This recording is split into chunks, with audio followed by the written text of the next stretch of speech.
La fonction allumage permet de déclencher l'étincelle au moment approprié. Cette fonction utilise les éléments suivants, le capteur volant moteur et les bobines. Vous pouvez déplacer le curseur de la souris sur les éléments pour les identifier. Le capteur volant moteur est un capteur inductif. Ce capteur est situé en face d'une cible dentée montée sur le volant moteur. Cliquez sur la cible pour voir le signal du capteur. Le signal du capteur permet de déterminer la vitesse de rotation de la cible et donc du moteur. La cible dentée comporte également une ou plusieurs doubles dents. Cette double dent provoque un signal particulier au niveau du capteur inductif. Le calculateur connaît, grâce à ce signal, la position du vilebrequin par rapport au point mort haut des cylindres.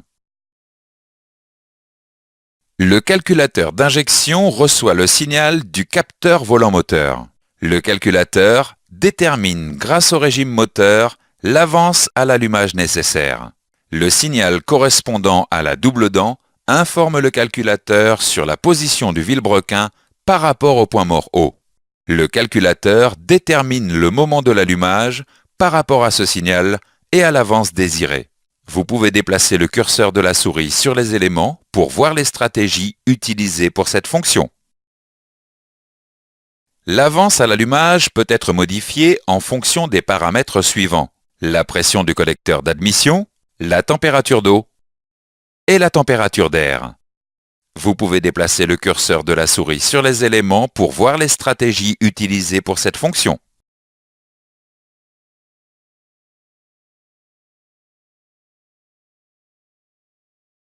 La plupart des véhicules utilisent des systèmes d'allumage qui déclenchent deux étincelles simultanées sur deux cylindres. Une étincelle est utilisée en fin de compression pour l'allumage, l'autre étincelle est produite en fin d'échappement et est dite perdue. Cependant, certains systèmes déclenchent une seule étincelle par cycle. Dans ce cas, il n'y a qu'une étincelle qui est produite de manière séquentielle pour chaque cylindre. L'information permettant de reconnaître le cylindre devant être allumé est fournie par le capteur d'Arbracam. Il existe une stratégie particulière sur les véhicules équipés d'une transmission automatique. Cette stratégie est appelée estompage de couple. Le calculateur de transmission automatique envoie un signal au calculateur d'injection lors du changement de rapport. Le calculateur d'injection diminue l'avance à l'allumage durant le changement de rapport. La diminution de l'avance à l'allumage permet de réduire le couple moteur et donc de rendre le changement de rapport plus souple.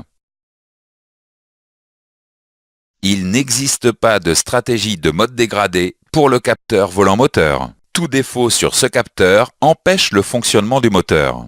Tout défaut sur les autres capteurs entraîne l'utilisation d'une avance prédéfinie. Vous pouvez déplacer le curseur de la souris sur les éléments pour voir les stratégies de mode dégradé.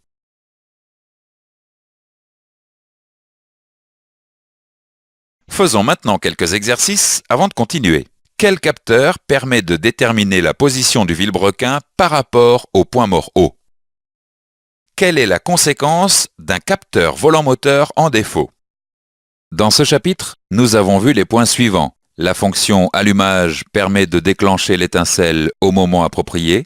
Le capteur volant moteur permet de déterminer la vitesse de rotation du moteur et la position du vilebrequin par rapport au point mort haut des cylindres. Le calculateur détermine le moment de l'allumage par rapport au signal du capteur volant moteur et à l'avance désirée. Certains systèmes déclenchent une seule étincelle par cycle grâce au signal fourni par le capteur d'Arbracam. La diminution de l'avance à l'allumage permet de réduire le couple moteur et donc de rendre le changement de rapport plus souple. Il n'existe pas de stratégie de mode dégradé pour le capteur volant moteur. Tout défaut sur les autres capteurs entraîne l'utilisation d'une avance prédéfinie.